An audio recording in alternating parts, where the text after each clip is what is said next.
Hello again. I'm just about to start reading chapter 19 of Danny, and chapter 19 is called Rockabye Baby. At 8:30 the next morning, my father went into the workshop and dialed Doc Spencer's number on the telephone. "Now listen, Doctor," he said. "If you could be here at the filling station in about half an hour, I think I might have a little surprise present for you." The doctor said something in reply, and my father replaced the receiver.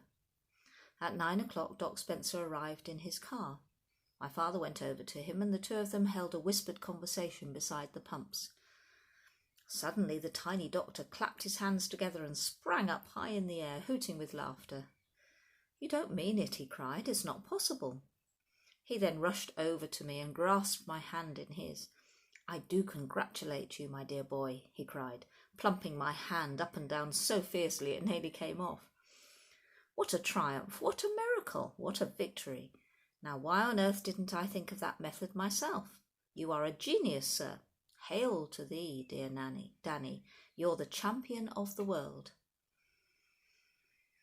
"Here she comes," my father called out, pointing down the road. "Here she comes, Doctor." "Here who comes?" the doctor said. "Mrs. Clipstone." He spoke the name proudly, as though he were a commander referring to his bravest officer. The three of us stood together beside the pumps, looking down the road. "Can't you see her?" my father asked. Far away in the distance I could just make out a small figure advancing towards us. "What's she pushing, Dad?" My father gave me a sly look. "There's only one way of delivering pheasants safely," he said, "and that's under a baby. Isn't that right, Doctor?" "Under a baby?" Doc Spencer said. "Of course, in a pram with the baby on top." "Fantastic," the doctor said. "My old dad thought that one up many years ago," my father said, "and it's never been known to fail yet." "It's brilliant," Doc Spencer said. "Only a brilliant mind could think of a thing like that."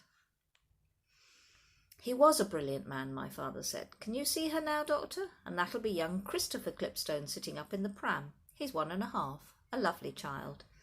"I birthed him," Doc Spencer said. "He weighed 8 pounds 3 ounces. I could just make out the small dot of a baby sitting high up in the pram, which had its hood folded down. "There's more than 100 pheasants under that little nipper," my father said happily. "Just imagine it." "You can't put 100 pheasants in a child's perambulator," Doc Spencer said. "Don't be ridiculous." "You can if it's been made specially for the job," my father said. "This one is built extra long and extra wide, and it's got an extra deep well underneath. Listen, you could push a cow around in there if you wanted to, let alone 100 pheasants and a baby." "Did you make it yourself, Dad?" I asked. "More or less, Danny. You remember when I walked you to school and then went off to buy the raisins?" "The day before yesterday," I said. "Yes, and after that I went straight on to the vicarage and converted their pram into this special extra large poacher's model. It's a beauty, really it is. You wait till you see it. And Mrs. Clipstone says it pushes even easier than her ordinary one. She did a practice circuit with it in the backyard as soon as I'd finished it." "Fantastic," the doctor said again. "Absolutely fantastic." "Normally," my father went on, "an ordinary bought pram is all you'd ever need, but then no one's ever had over 100 pheasants to deliver before now." "Where does the baby sit?" the doctor asked. "On top, of course," my father said. "All you need is a sheet to cover them, and the baby sits on the sheet. A bunch of pheasants make a nice soft mattress for any child." "I don't doubt it," the doctor said.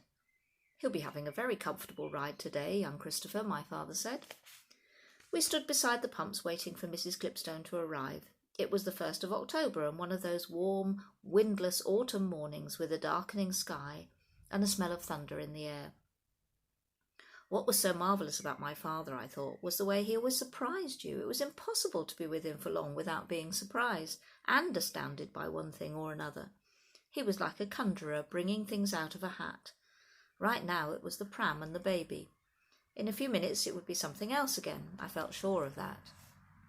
"Right through the village, bold as brass," my father said. "Good for her." "She seems in an awful hurry, Dad," I said. "She's sort of half running."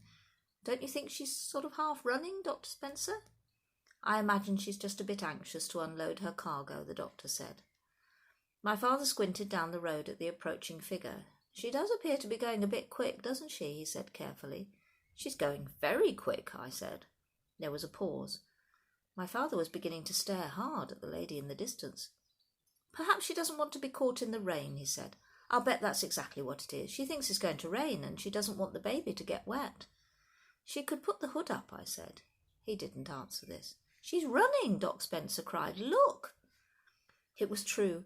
Mrs. Clipstone had suddenly broken into a full sprint. My father stood very still, staring at her, and in the silence that followed, I fancied I could hear a baby screaming. "What's up, Dad?" He didn't reply. "There's something wrong with that baby," Doc Spencer said. "Listen." At this point, Mrs. Clipstone was about 200 yards away from us, but closing fast. "Can you hear him now, Dad?" "Yes, I can hear him. He's yelling his head off," Doc Spencer said.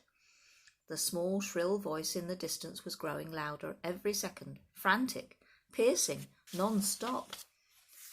"He's having a fit," my father said. "It's a good thing we've got a doctor handy." Doc Spencer didn't say anything. "That's why she's running, Doctor," my father said. "He's having a fit and she wants to get him in here quick and put him under a cold tap." "Some noise," I said. Sounds a bit like Torrin to me.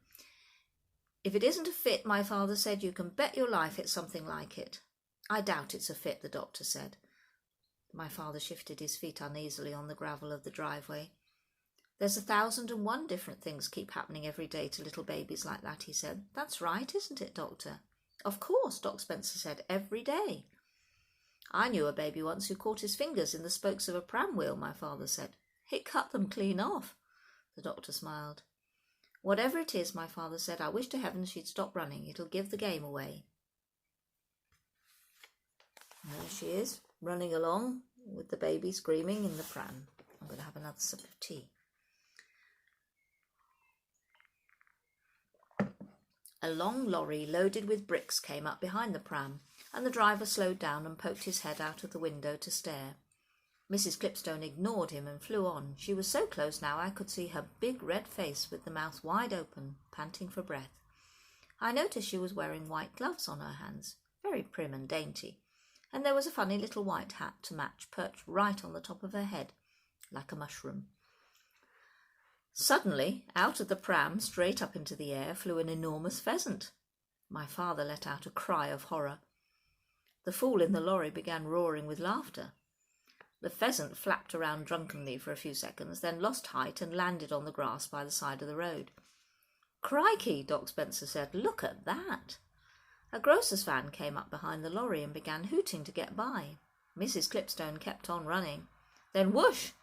A second pheasant flew up out of the pram, then a third and a fourth. "Great Scott," Doc Spencer said, "I know what's happened. It's the sleeping pills. They're wearing off."